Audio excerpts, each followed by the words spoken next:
Good afternoon, everyone, and welcome to NASM Live. My name is Prentiss, and I'm here as always with Wendy Batts and Marty Miller. And how are you all doing this afternoon? Fantastic. Excellent, thank you. Great, and as always, we have behind the scenes, Greg. He's not the man in the iron mask, but he's helping us keep this whole production together. So thank you, Greg, for keeping it together today.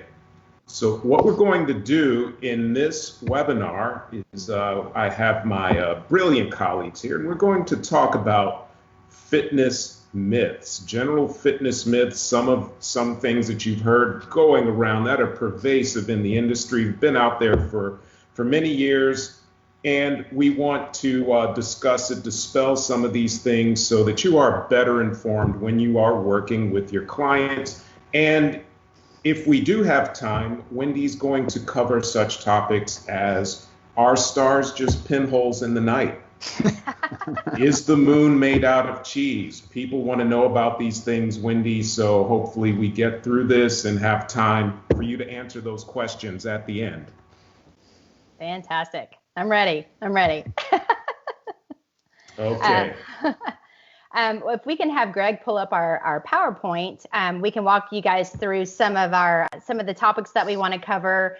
Again, Marty and I were excited because we put together a series, and so today we keep it very general on just some of the fitness myths that we hear throughout the industry in regards to everything from, some cardio information, as well as just basic resistance information, as well as different questions that we often hear or get regarding different populations. So with that being said, we want to go ahead and go to the next slide and let's cover some of the basics. So let's talk a little bit about evidence-based science versus gem science. Marty and I were talking about this, and again, there is a big difference, and we really wanted to come back to our NASM roots. And what we mean by that is there's so much information that's out there on the internet. You've got your fitness gurus, you've got people that are providing you with a lot of information that is research-based, and then a lot of information from people based on experience. And there is a very big difference when you're designing programs with your clients, and just to be able to identify and talk about the differences. And so what we mean by that is, with NASM, we really want you to think about your clients in individualization. And so when a client comes in and you sit down with them, obviously you're going to do the assessments that you feel is in their best interest to gather the information that you need. Based on that information, you're going to design an individualized program. And then, of course, you're going to put your clients through the program per the phase and the recommendation based upon the results you gathered for the assessments. And again, if you're having a client go through and do an exercise, they're not ready for that, then you would regress them. Or if they excelled and they looked fantastic, then you could definitely progress them as well, which is stuff we've talked about in earlier webinars. And so before we go any further, Marty, did you have any comments that you wanted to add regarding just NASM and our roots? No, just anytime we are training somebody, whether it's, a high level athlete, whether it's, somebody that's brand new to fitness, whether it's a group, we're always, in the back of our mind is the science, the progressions, the regressions.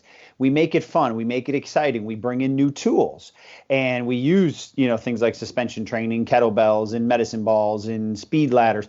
But there's always a system into which we make our decisions. And then we're always, every single set of every single rep is, in essence, a movement assessment. So we're always watching what their bodies are telling us so we can continue on in a logical, progressive manner. But the client thinks they're just having a fun time. They just know that they're working towards their goals. But that's the process that we use. We don't get caught up in some of the trends that are out there without kind of looking at them through the scientific approach. And then we decide, do those trends fit within the model? Where do they fit within the model? Can we modify it? Or is it something that we view as too high risk and we can find a better benefit, especially when we anchor to the scientific model that is NASM? And let me chime in there a little bit so that everyone who's listening to us understands what we mean when we say evidence-based. And if we can all picture a Venn diagram, we have we get an understanding from scientists of what's going on physiologically in the body. Like, we're going to talk about cardio here pretty soon. We understand what's going on physiologically. So that's the science that Marty's talking about, that information that comes out in the labs. The other part of evidence-based is now that has to be applied in the field. So we have practitioners like Marty and Wendy who take this, and they because you don't necessarily see clients within the same test group that the study was conducted on. So there's going to be a little variation in your results, and that informs some of the evidence out there. And then the final part of that piece is actually, what can people do? What can clients do at the training level to sustain what they found out in the lab? I would like to have someone cook my meals for me like 24 hours a day for 7 days straight, but it's just not going to happen. So we have to figure out how to fit all of this into our clients' daily lives. And you take little pieces from all of that, and that informs our practices as fitness professionals. Do you all have anything to add to that? No, I think you did a great job. I mean, that's pretty much it. And that, kind of brings us into the next point that we have on there, as well as like the non-scientific information. And, the big question that we ask a lot of new trainers that are starting out in the field is, when you're going through and you're learning how to design programs, like, where are you gathering your information? And, I actually had an experience working with a trainer who had been in the industry for a very long time. But unfortunately, he would get his information or his programs, and we called it like the program of the day, because he would get it from a magazine that just came out because it was the latest and greatest, as Marty said, quote, trend. But it really didn't mean that his clients could perform them at a level that they should have been doing it correctly. And so, you want to be very careful there, because, that's why we really want to take two steps back and say it needs to be individualized to what the client can perform, and make sure that it makes sense for their goals as well as their assessment results. So when we say, where are you gathering your information, just make sure that, if something comes out with a new tool and you really want to use that new tool, is your client really prepared for that? And then, are you being a selfish trainer because you want to use that tool with them because it's something fun and exciting? Or is it something that really is beneficial and that your client can do and excel in and do correctly to get the results that tool was intended to help them with? So, Marty, do you want to? No, I think you really addressed it beautifully. And what I've always said, and if anyone's joined us on other webinars, I'm sure you've heard me say this, that the reason I fell in love with NASM right away was I had heard about a lot of the different phases of training, like I knew parts of it. But to me, NASM is our toolbox. And then the tools that you see, whether it's, again, suspension training, kettlebells, battling ropes, Pilates, yoga, I can take it through a human movement standpoint and say, okay, does it check in with the 5 kinetic chain checkpoints? Does it make sense? And now, where do I slot these tools? So that way, as Wendy's saying, I don't just break out a medicine ball from a power phase if it's day one, but I have other tools that I can use in the stability phase to make it interesting to progress towards those other tools. Or have I learned how to use a stability ball or a medicine ball for other phases? So that's the exciting part of the NASM models. It opens it up and just really then helps you evaluate all these other tools and then really get a mastery on when to use them in what type of workout. Yeah, that's a really good point, Marty. And then I would also add to that understanding the tools have multiple uses. Mm-hmm. And as a trainer, fitness professional, it's your job to, first of all, figure all of that out on your having a model as a framework like we do here with NASM, and then figuring out how that tool works for all of your use cases. Like, you brought up kettlebells, and then selfishly, Wendy, you're right. I use kettlebells with people because I can transport them easily. That's the only reason. But you better believe that when I learned how to use them, I deconstructed everything so that I learned how to use that for almost every client. Every client who could stand up and grip something, there was a place for them. There was something for them to do. And then I want you to answer a philosophical question. And you brought up, I believe it was you, Wendy, you brought up learning from gurus. And there's this sentiment from that, people who are put into that group, that birds have been flying for millions of years. I don't need someone in a lab to tell me how a bird flies. The bird just flies out, and the bird just goes out and just flies. So therefore, you should do my exercise because I know it works. How do you respond? How do you respond to that? That looks really attractive, and then said forcefully, you know, some people are going to fall in line and follow that kind of mentality. So how do you work if you were mentoring someone? How do you work with that mentality? Well, I mean, I think, you know, we have to go back to how personal training really started. You know, there was that one guy that was in the gym that had the rocking body, the big arms, the big chest, or, you know, if you were the female, they had like the small body and, you know, arms and legs that everybody wanted. Like you were finding that trainer that had the body that you wanted, and then you wanted to do their exact workout. And so, you know, so of course, when you're starting, you know, when you think back on where we've come and you know, from where we started, there's a big difference. And I'm not saying that, you know, like some of the quote gurus are bad. It's just, again, how do you get a client there safely, efficiently, and effectively without causing harm? You know, because again, we want to do no harm. We also want to make sure that it's realistic to the client, and we want to get them there in a safe and an effective way. And so, you know, I think if somebody comes to me and says, you know what, I want to do, you know, this, I do this exercise every time I go in, or, you know, they always do the same workout. My question to them then is, are you getting the results that you want? And most of the time it's no, because there's no progressions, there's no regressions, and the adaptation is, you know, is just stagnant. I mean, meaning that they've always done like hypertrophy training and they've never challenged their core and stabilization, or they've never gone up to power. So I think, you know, that's kind of how I would handle it. Like, let's just take a different approach. Let's look at it as a model, a stepping point, which is what NASM is. And let's kind of start from the beginning and really get yourself to a level, and we can kind of put yourself on a schedule every 4 to 6 weeks. Let's reevaluate, let's reassess, let's make sure you're hitting your landmarks so you can progress and move forward, versus just reading the big, you know, what was it, the Arnold Bible that came out from day one, you know, I mean, everybody was reading that because that's all that was out there. So we've come a long way in the industry of putting research behind some of the stuff that we do and why we do it. And I think that's extremely important. Yeah, you brought up Arnold. That's hilarious. I did not have the Arnold Bible, but Marty, come on, both Prentiss. of you may know that my Bible was Bill Pearl. Who knows? Who remembers Bill Pearl? I had that one. Bill Pearl is awesome. All right, so now that we've talked about the overview, let's get into some of the myths. Like, if I do cardio during my phase 4 training and eat after midnight, will I turn into a gremlin? What do you say, Marty?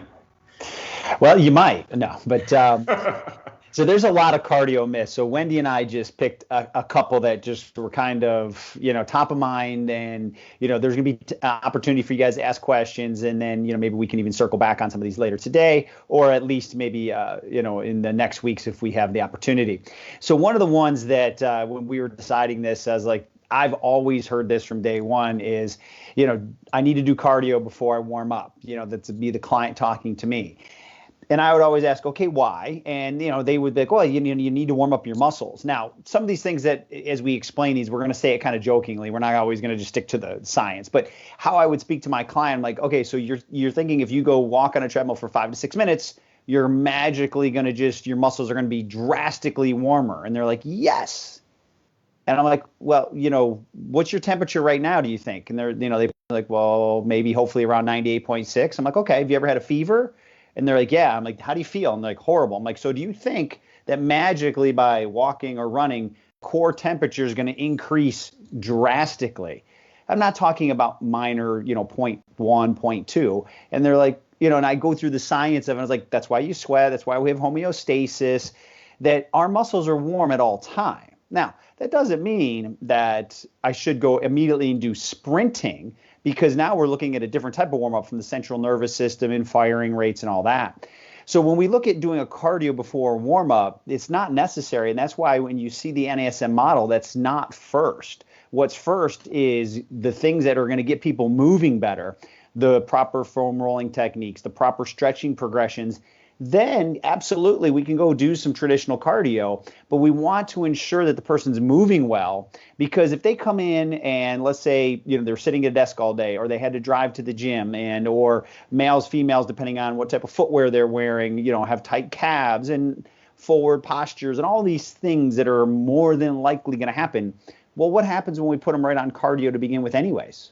We're just overloading that orthopedic structure now to quote unquote warm up their muscles, which are going to be 98.6 anyways. And when you tear through the science of foam rolling, we're increasing circulation. We're going to get those muscles warmed up as well. And a lot of my clients, they start sweating during the foam rolling part of it. So we're doing the same type of stuff, using a different approach to get them really prepared for what's coming next in their workouts. So I'm sure Wendy's got some things to jump in there as well with. No, I mean, I think you were pretty spot on. And another thing too, people also say, I have to do cardio before I cool down. And it's like, okay, but you also had the mindset that you need to do cardio before you warm up. And it's really just understanding the whole purpose of just doing, again, a light warm up, on a treadmill and stuff. Again, like Marty said, making sure that you've already foam rolled, you've done your static stretching, and ideally some of the activation. And again, what we're trying to do is just kind of restore the body back at the end to work on, again, foam rolling and static stretching to realign the tissues, to restore the body back, hopefully to ideal length. And then when they come back, we can kind of repeat the cycle again. But yeah, Marty, I think that hit it perfectly. And that actually kind of brings us to the next one that I know, that you really like. Jump in there really, really quickly. And I want to, because you touched on something really important, and I want to make sure everyone gets this. And when we talk about doing cardio, very often we're talking in terms of the macromolecule currency. We're going to do that so that we can start the fat burn. Use those macromolecules as energy. But you brought up a really good point that I want everyone to understand, in that the purpose of the so-called warm-up is you are preparing the tissues, but also think about what's happening neurologically. Now, you can do a warm up on the treadmill, but at best it's like non-specific dynamic stretching. And like you said, there are better ways. If you're following the protocol, using the assessment, there are better ways to get there on the front end of your training. And I'm sorry for interrupting, Wendy. Oh, no, that was perfect. Back to you. No, and again, too, another point before we moved on based on what you said, Prentiss, is also think about the type of cardio. We're not saying take the cardio away as a warm up if somebody really, really feels like they have to. But again, doing the rolling and stretching beforehand, it really will be beneficial. But again, if somebody is sitting all day and they sit in traffic and they're in their car a lot, and then they sit at a desk all day, and then you have them go through a proper warm up and then you put them on a bike, that might not be the best thing either. So again, really kind of think about what people are doing at all times throughout their daily activities, and then try to balance it out when they come into the gym of doing something different. So I just wanted to throw that in as well. But absolutely. But then again, Marty, I know you really were looking forward to this next topic. Yes. So the low intensity cardio is the best choice to lower body fat. Yeah, and I heard this forever, and I'm gonna age Prentiss and I. Growing up in the late '80s, the bodybuilding phase, that was really your only way to aspire to, as a fitness as a sport. We didn't have any of these other things that are popular nowadays. So it was basically bodybuilding, and every guy in the gym would only do very low intensity cardio because one, they thought it was better to burn just their body fat, and they didn't want to burn muscle, which is a whole nother conversation. But going back to my training days, I'd have these conversations. And again, this is the way I talk to my clients. And again, you got to, decide what level of sarcasm you're going to use. But, when people would argue all the time that, no, you got to do low intensity, it's the only way to burn, body fat. I was like, well, I've seen sprinters. And last time I seen sprinters, and I've had the privilege of, talking to Michael Johnson himself and, Olympic champion, those guys are jacked. They don't do low intensity cardio. So right there, that should bust the myth right there. But where the myth started from, going back to the research that Prentiss was talking about, guys in a lab, they were doing research and they studied people at nighttime where they were sleeping. And I go back to what I call my caveman theory. The body has not changed much since the caveman days. Well, first thing in the morning as a caveman or woman, what do you have to go do? You had to go search for your breakfast. So you needed some carbohydrate stores saved up so that way you could go use them to then go hunt and chase and gather your food for the day. So that's just the way the body's been designed. So yes, at rest, during sleep, you are going to burn more calories from fat, but you don't burn many calories overall. So that's where this low intensity really came from, is that's where the research started, is at a lower intensity. You are going to start to burn calories from fat. However, at the end of the day, we all know from the research now that if I want to get leaner, it's about how many calories did I end up burning overall compared to how many I consumed. So would you rather burn 100 calories over an hour, or would you rather burn 300 calories in a half hour if appropriate? So now, Prentiss, I know you like to do the movie drops, but I view this as, the million, was it Brewster's Millions back in the day where he had to spend as much money as he could in 30 days? That's calories right there, is how many calories can I burn efficiently in the shortest amount of time, or the maximum amount of calories I can burn, if appropriate by the phase of training, of course. We're not going to throw that out. That's how you get to losing body weight and body fat. So yes, you can use higher intensities, and you might not be burning it directly from your fat stores. You're going to be burning it from your carbohydrate stores, but after the whole process is done, you've emptied the tank, you've burned the most amount of calories, you will get leaner quicker that way. Now, there's a point in time where there are days that, yes, do lower intensity cardio as a recovery day, as an off day for someone that's trained. Or you're going to start with lower intensity cardio for someone that's brand new, while their joints and their body and their cardiovascular system acclimates.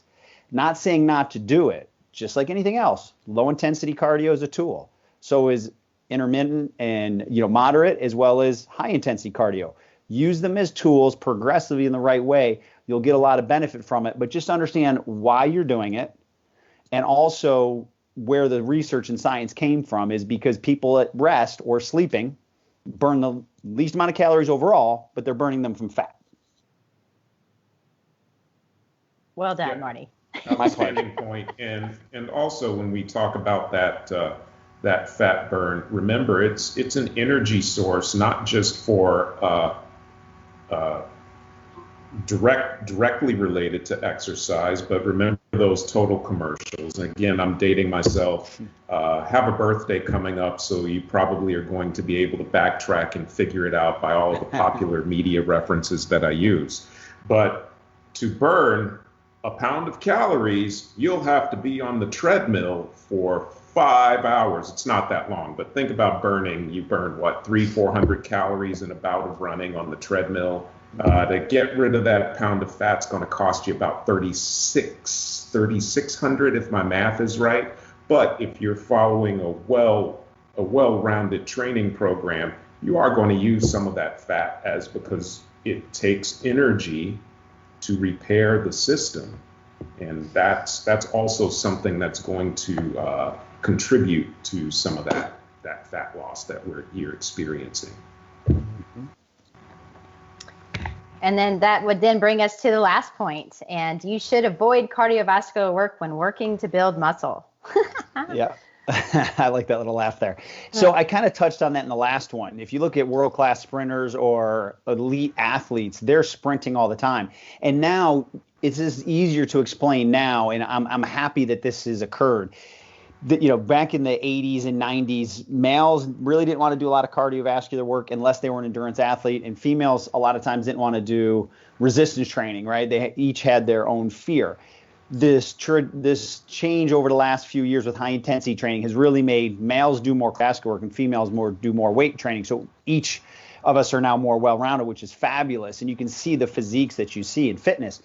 But when you look at cardiovascular work, again, Prentiss talked about recovery. You got to talk about nutrition. So yes, you can still build muscle while you're doing cardiovascular work. You're just going to have to account for those calories as well as the recovery. And again, the nutrition course that NASM just came out with goes really well in these topics. So if you have a passion for that, definitely check that out. But you can absolutely build muscle and still do great amount of cardiovascular work if you know how to program and then know how to do your recovery as well as your nutrition. And like I said, look at sprinters. They are jacked and they're doing a ton of cardiovascular work and they can still maintain and or build muscle mass. Yeah, I think rugby players missed that day at school when this myth was taught. Exactly, right? Both very big and muscular athletes and have a high level of cardiovascular endurance. So yeah, you can do cardio and still be a relatively muscle-bound athlete. Yep. Well, and that actually leads us into myth number 2. And this one, we go ahead and switch the slide here.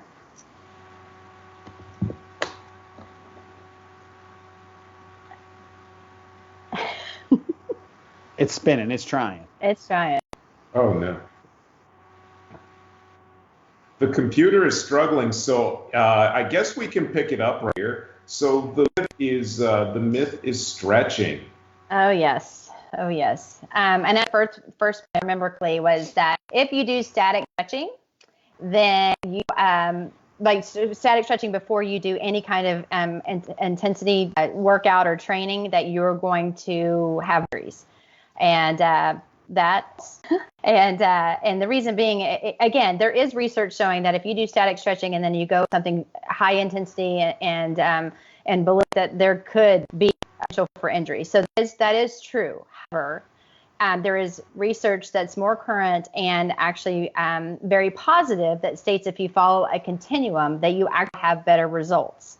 And what we mean by that is, static stretching, obviously you want to stretch only the muscles that you have found to be overactive, and you get that information from the assessments that hopefully you're doing with your clients. And so if you found that these feet are rotated and you time stretching the lateral gastroc and then the short head of the bicep fem and muscles that are usually overactive when that occurs, then go into some type of active stretching, which is working more on reciprocal inhibition to mirror that the muscle nicely from each of the joint, and then go into dynamic warm-up, which again, remember the definition of dynamic warm-up, which is to go through the full available range of motion. You're going to have a full available range of motion, which is going to lead to a greater output. And one of the things that we discuss, because a lot of times people think that you can't do static stretching at all, when in all reality, if you did static stretching and then performed it in a continuum, you would have a greater range, which would be very, very beneficial long term. And Marty, I don't know if you want to hit on that as well. No, it's just, again, following the flow here. It's all about a continuum. And that's where, again, going back to NASM, that's your toolbox, that's your continuum. And then you just are continuing to slot things in a progressive, logical manner to get the best desired outcome. Exactly. And then, and again, too, think about if a client comes in and their feet are externally rotated and then you tried to have them do a dynamic warm up following the 5 kinetic chain checkpoints, they're probably not going to be able to do that because they don't have the range of motion. So again, if their feet are turned out, their knees are caved, and you didn't do any static stretching and you went right into dynamic, the chances of actually increasing injury at a greater risk would be there. And so just, you want to kind of think about all the stuff that you've learned about, the continuum and the process, and follow the process and just be very, very careful with that. Because if you don't, it leads us to our next point, which is if your hamstrings feel tight, then you should stretch them. Marty, do you want to talk about that? Yeah, this gives me deja vu from about 13 years ago. So working with high-level athletes, I had to convince them that the world wasn't and what I mean by that is they would come up to me as an athletic trainer and say, my hamstrings feel tight, I need to stretch them. And I'd be like, well, let me watch how you move. They're like, well, but my hamstrings feel tight. So just because you feel something doesn't mean automatically just go right to what that seems to be. Always go back to the assessment, because there can be a reason why something feels tight but does not need to be stretched. So I think for all of us here that have been through NASM for a long time, you're going to have a propensity to see far more people with excessive forward leans, low back arches than you are going to see with a low back round. Not saying that that's not going to happen. And when we're talking about the hamstring here, we're not talking about the short head, the bicep femoris, because that muscle doesn't attach to the pelvis and it can cause that external rotational lower leg. And you may need to stretch that. But we're talking about your traditional sit and reach type of hamstring stretch, or when you lay on your back and just bring your leg straight back. So with this, I always, when I was talking to my clients, you know, they're like, but my hamstrings always feel tight. And I'm like, okay, how long have you been stretching for? For years. And again, my sarcasm is, well, what's the definition of insanity? You're doing the same thing over and over again, expecting a different result. So if you've always been stretching your hamstrings and they're not getting better, maybe that's not the problem. So when somebody has an anterior pelvic tilt or an excessive forward lean, their hamstring's actually in a lengthened position. So the central nervous system, it figures that out and is like, okay, you're going to pull me on this massive amount of stretch. I'm just going to lock up in a lengthened position, because if you go any further, I'm likely to tear. Now, we could go through all the other things that happen with that, with what's going on with the glutes and all that, but that's why you see so many hamstring injuries from people who are runners or sprinters, because they keep stretching them, which basically is pulling them apart, and there's a lot of trauma to the muscle fiber in that as well. Then they don't ever focus on their hip flexors and the glutes, and then they run, hamstrings in a weakened position, and it tears. And then most people, if you're watching professional sports on TV, they're gonna be like, oh, they must not have stretched their hamstrings enough. And then just this crazy cycle continues. So when something feels tight, take that into account, but don't make any judgments until you do an assessment, because you're probably gonna see that that muscle does not need to be stretched, even though it feels what we would consider neurologically tight. It's not short and tight, it's long and tight. You can still foam roll it, but you want to hit the other side of that joint, give that hamstring a chance to relax. Yep. And if you're a very visual learner or a visual person, which I am, the easiest way to think about it, as Marty said, is as your pelvis goes in a forward position, think about what has to happen that the hamstring gets into a lengthened position, right? So you're kind of, it's like your butt goes up in the air, which means your hamstrings have to lengthen, and you can feel it's taut. So it's like you can pluck it. That's why it feels tight, because when you feel it, it's literally pulled from end to end. And if you had a string and you did that and then you tried to stretch it, I mean, think about the stress that you're putting onto that muscle, which is going to lead to the strains and the tears and those types of injuries. So super important, as Marty said, you know, stretch the hip flexors, strengthen the glutes, give the poor hamstrings a break, and that usually will help kind of bring the pelvis back in a neutral position. And one of the main reasons we stress so much about the assessments, so you can actually take this myth and bust it very quickly. I think that's super, super important. Absolutely. And then, Marty, why should seniors avoid dynamic stretching? I don't think they should. That's why it's a myth. Again, dynamic stretching, I'm going to keep using this term today, is a continuum. What might be dynamic for my mom in her mid-70s might be very slow for me. And then if you watch these elite athletes that we've, seen, I'm never going to move that dynamically, because dynamic isn't how fast you can go. It's how fast you can go with control. So again, a dynamic stretch could be, for a senior, could be just sitting up and out of a chair and then coming up on their tiptoes. And it's moderately slow for most people, but for them, they're moving towards that dynamic. Over time, I promise you, even they will get more dynamic, but it doesn't have to be that ballistic. We don't use that term, or explosive. It's dynamic is the term we're using, which is you're starting to move in a progressive manner with some speed, but it's always going to be under control. So this is really going to carry over to activities of daily living for these seniors, right? Stepping up and on a curb, or up and down a staircase, or getting out of a chair, in and out of, a car. So these are things that are going to be important for them, that just helps their everyday life. Just, again, use the continuum. Don't pick a speed that you're going to use. Let's see how they move, and then just progress them from what they can control. And I want to talk about speed again, and you brought up a really good point that I think it's all too common in the industry, is that we have this prototype of what speed and strength means that's not relative to the population that you're working with.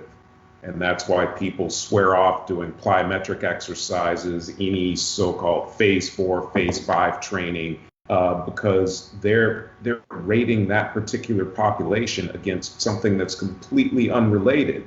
So just to get an idea of what speed is like, if you ever have time, just go into the USA track and field, look at the senior track and field championships, and look at the times and distances relative to age. If you're going to make a judgment on what speed is, you can judge it from those specific populations. And by the way, Linford Christie still kills me in the 100 meters by about 15 seconds.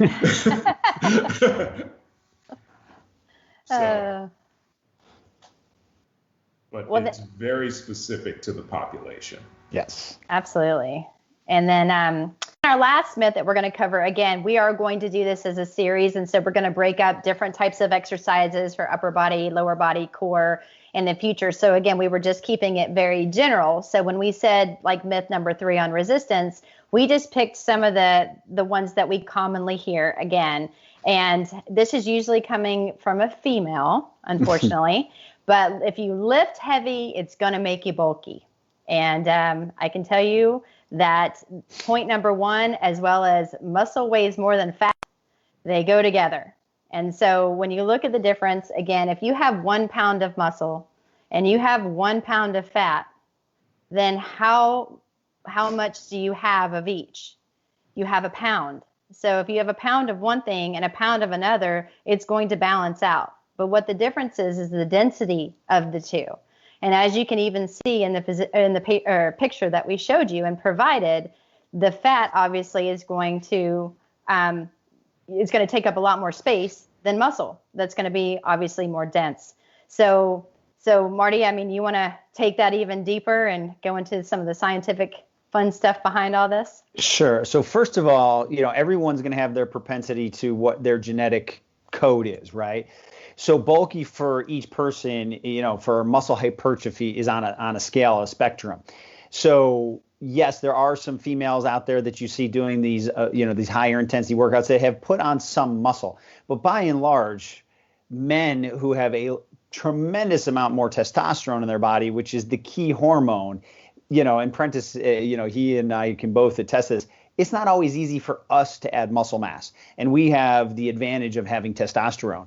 So what I would encourage females to do is, if you can put on muscle, we can monitor that. You can always peel back in a sense of change your program up, change your nutrition, change your diet. But if you have the blessing to put it on as a female, take it, because it's the healthiest tissue you can add. There's so many other benefits health-wise, and then at a certain age, you're going to struggle anyways, even if you had the propensity to put on muscle. When you hit anywhere between 26 on, there's going to be that slight decrease. And then obviously in your 40s and 50s, it escalates even more.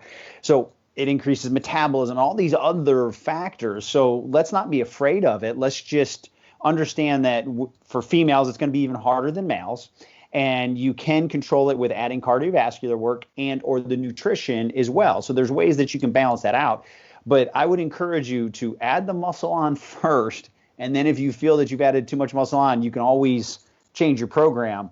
But a lot of people who assumed they were going to get bulky, they didn't have the genetic DNA, or nor was their expectation realistic to what it would have happened. And then also, as Prentiss was talking about, it's all going to be relative. Women should really be okay with getting a little bit stronger because of the bone density and going through these other phases of training. Again, there's other benefits that are going to help them with their overall health. So I would rather somebody show me that they're putting on too much muscle mass, and then I can make the adjustment with nutrition and training, than assume they're going to get too bulky and be afraid to even move into that phase of training when appropriate.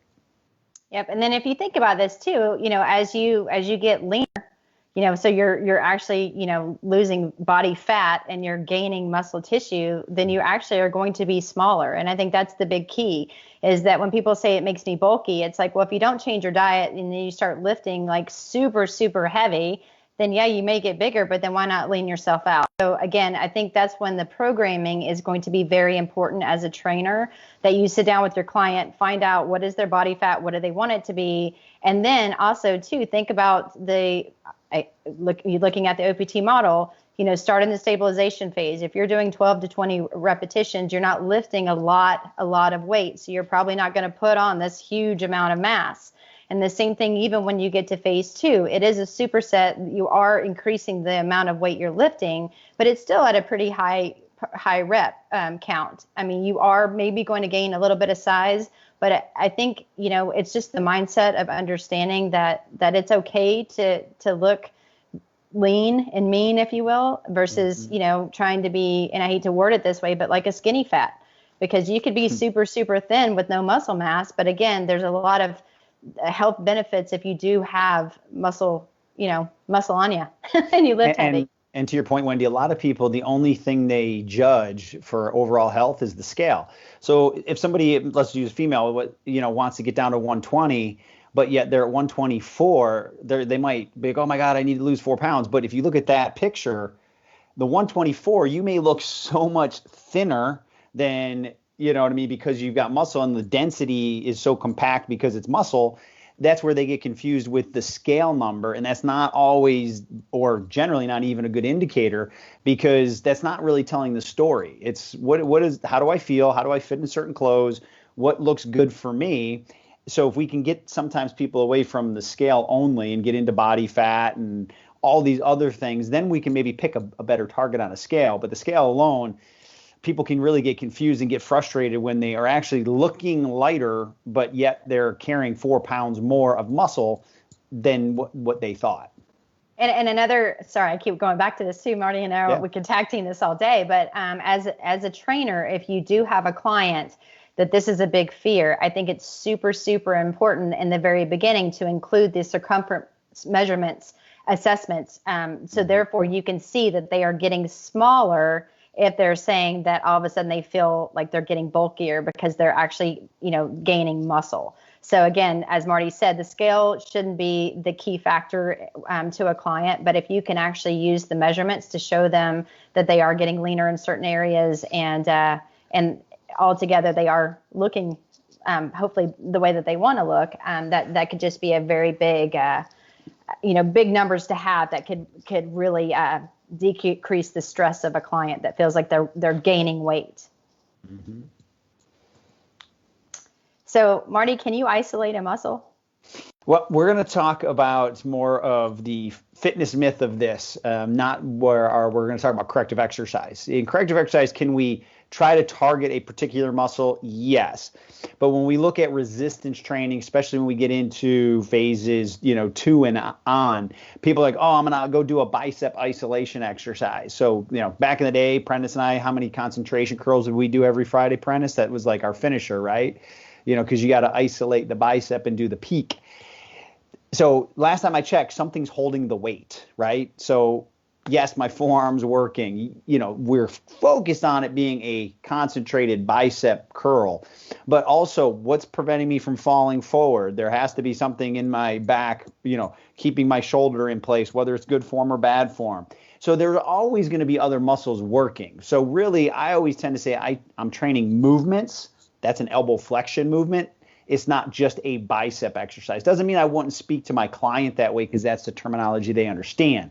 But truly, from a bodybuilding standpoint or hypertrophy standpoint, are you really ever isolating a muscle? Not as much as some people might think. There could be unique situations, but by and large, there's always going to be other things that are in play there. Mm-hmm. And there's another way to look at this too, and it's something called the all or none law or all or none principle back in the day, depending on what book you're reading. But I mean, you want to think about this too, like your motor units within your muscle fibers. So, your motor units are either going to contract maximally or they're not going to contract at all. And it's really looking at origin and insertion. And on a different way of thinking about this is when people talk about the differences of your pec, for example.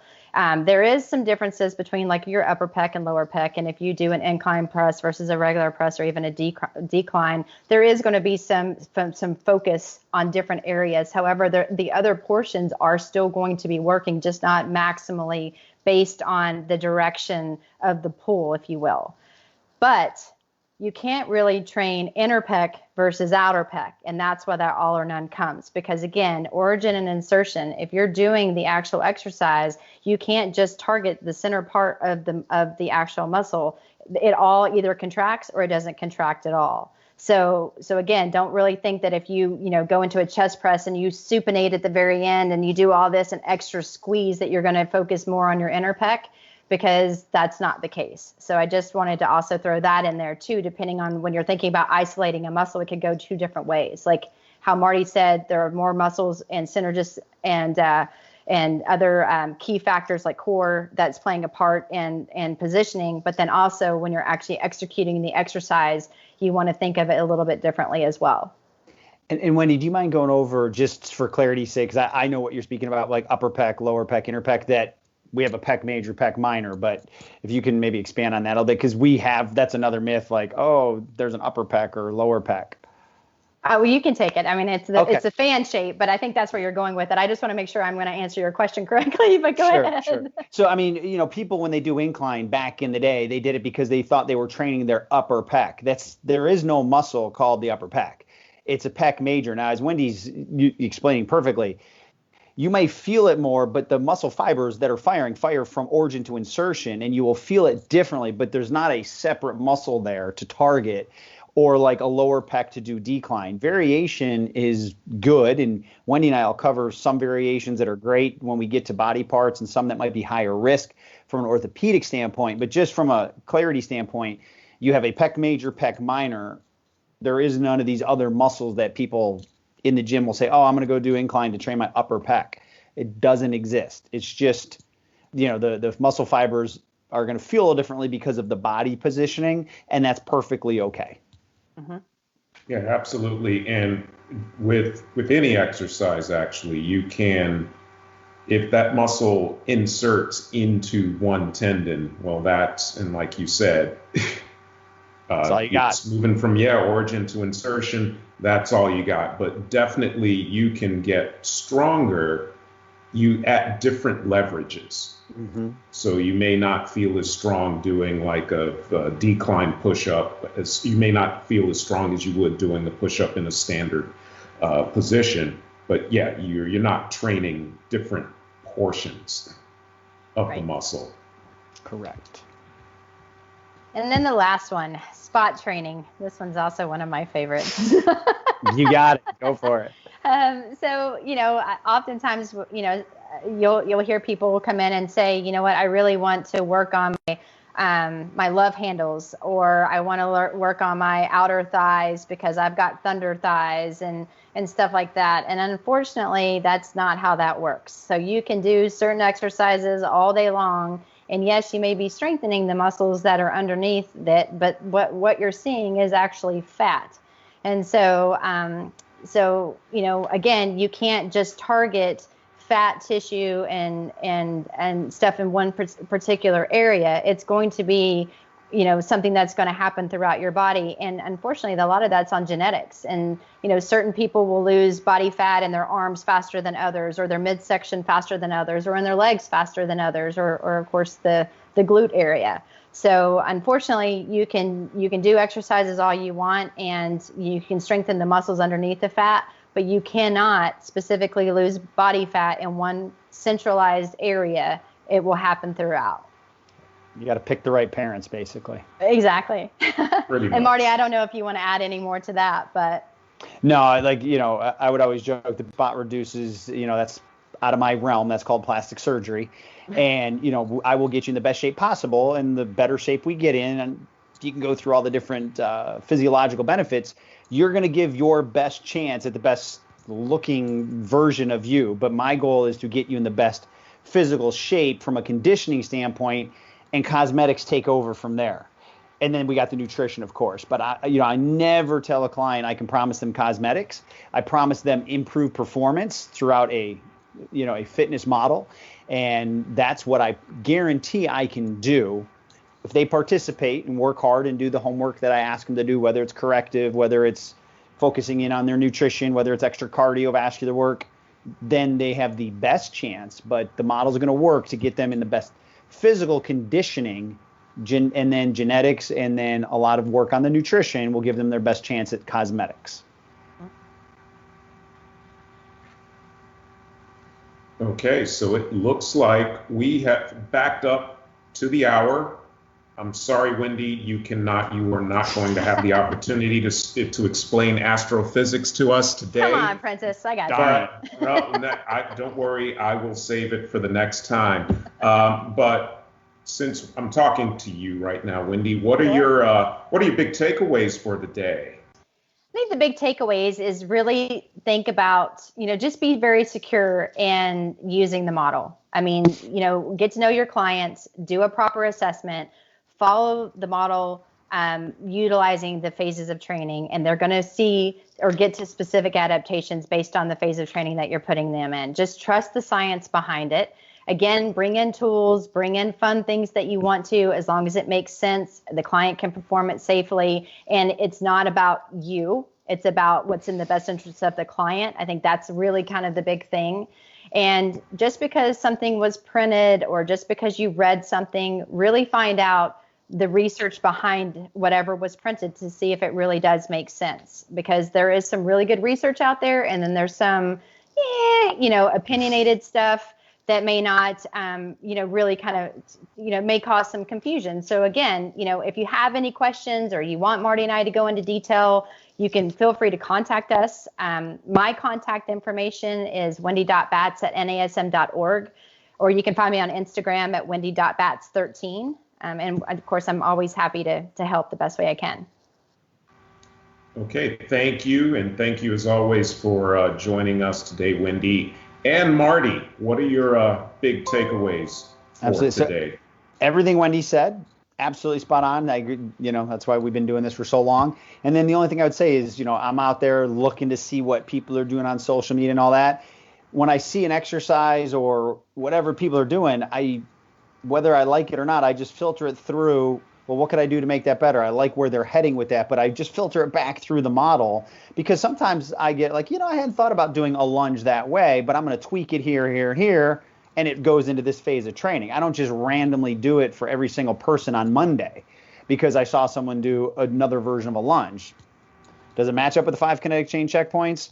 Do I know where to put it in? And do I have progressions and regressions from it? Then I'll absolutely hijack that idea, but I just filter it right back through, the process of the model. So, and then to get a hold of me, you see my email there. It's marty.miller@nasm.org, and then Instagram, dr.martymiller72. All right. Thanks again, Marty, and thank both of you for putting this together. Thank you for your knowledge. Thanks to everyone who joined us today, and thank you, Greg, for keeping us together, not leaving us there in a black hole. So we'll see you the next time.